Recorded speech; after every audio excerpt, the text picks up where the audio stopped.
Hi hello friends, welcome to MM cooking channel. நம்ம இன்றைக்கி என்ன ரெசிபி பார்க்க போகிறோம்னா சிக்கன் குழம்பு வச்சு அதுலேயே கிரேவியும் செய்ய போகிறோம். வாங்க எப்படி செய்கிறதுன்னு பார்க்கலாம். குக்கர் ஹீட் ஆனதும் 5 டேபிள் ஸ்பூன் எண்ணெய் ஊற்றிக்கோங்க. பட்டை வகைகள் சேர்த்திக்கோங்க. நல்லா பொரிஞ்சு வந்ததும் ஒரு கைப்பிடி அளவு சின்ன வெங்காயம் சேர்த்திக்கோங்க. அதையும் நல்லா வதக்கிக்கோங்க.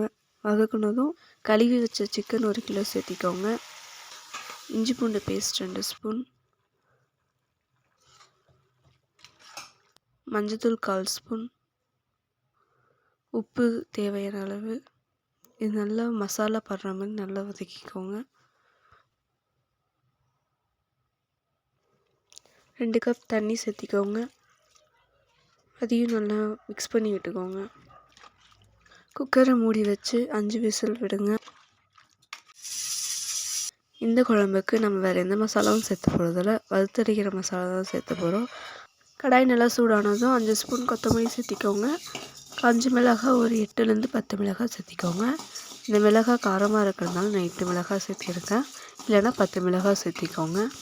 ரொம்ப வறுத்துடாதீங்க, பொன்னிறமாக வறுத்துக்கோங்க. இதோட 1 ஸ்பூன் சோம்பு, 1 ஸ்பூன் சீரகம் சேர்த்திக்கோங்க. அதையும் இதில் சேர்த்து நல்லா பொன்னிறமாக வறுத்துக்கோங்க. அதோட பட்டை வகைகள் சேர்த்திக்கோங்க. நல்ல ஒரு மணம் வந்ததும் ஒரு பிளேட்டுக்கு மாற்றி இதெல்லாம் ஆற விட்டுருங்க. 4 ஸ்பூன் எண்ணெய் ஊற்றிக்கோங்க. எண்ணெய் நல்லா காஞ்சதும் 1 கப் அளவு சின்ன வெங்காயம் சேர்த்திக்கோங்க. அதோட ஒரு துண்டு இஞ்சி, ஒரு பல் பூண்டு சேர்த்திக்கோங்க. எல்லாம் சேர்த்து நல்லா வதக்கிக்கோங்க. நல்லா வதக்கினதும் 4 தக்காளி சேர்த்து அது நல்லா மசிஞ்சு வதக்கிக்கோங்க. ஸ்டவ் ஆஃப் பண்ணிவிட்டு ஒரு 1/2 கப் தேங்காய் சேர்த்து இது நல்லா கிளறி விட்டுக்கோங்க. அவ்வளோதாங்க, மசாலா வதக்கியாச்சு. இப்போ வறுத்து வச்ச மசாலாவும் வதக்கின மசாலாவும் சேர்த்து கொஞ்சமாக தண்ணி சேர்த்து நல்லா அரைச்சிக்கோங்க. குக்கர் விசில் எடுத்துகிட்டு அது லோ ஃப்ளேமில் வச்சு நல்லா கொதிக்க விடுங்க. நல்லா கொதிக்க வந்ததும் அரைச்சி வச்ச மசாலாவை இதில் சேர்த்திக்கோங்க. தேவையான அளவு உப்பு சேர்த்திக்கோங்க. உங்களுக்கு மசாலா திக்காக இருந்துச்சுன்னா கொஞ்சம் தண்ணி ஊற்றிக்கோங்க. தண்ணி ஊற்றி நல்லா மிக்ஸ் பண்ணி விட்டுக்கோங்க. நல்லா கொதித்து வந்ததும் இப்போது இதில் இருக்கிற சிக்கன்லாம் நல்லா வடித்து எடுத்துக்கோங்க. இப்போ ஒரு கடாய் எடுத்து எண்ணெய் 4 டேபிள் ஸ்பூன் ஊற்றிக்கோங்க. எண்ணெய் நல்லா சூடானதும் ஒரு பெரிய சைஸ் வெங்காயம் எடுத்து சின்ன சின்னதாக கட் பண்ணி இதில் சேர்த்திக்கோங்க.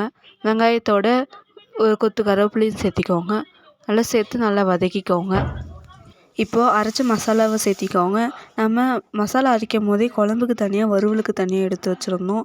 இப்போ மசாலா நல்லா கொதித்து நல்லா பச்சை வாசனை போனதுக்கப்புறம் எடுத்து வச்ச சிக்கனை அதில் சேர்த்துக்கோங்க.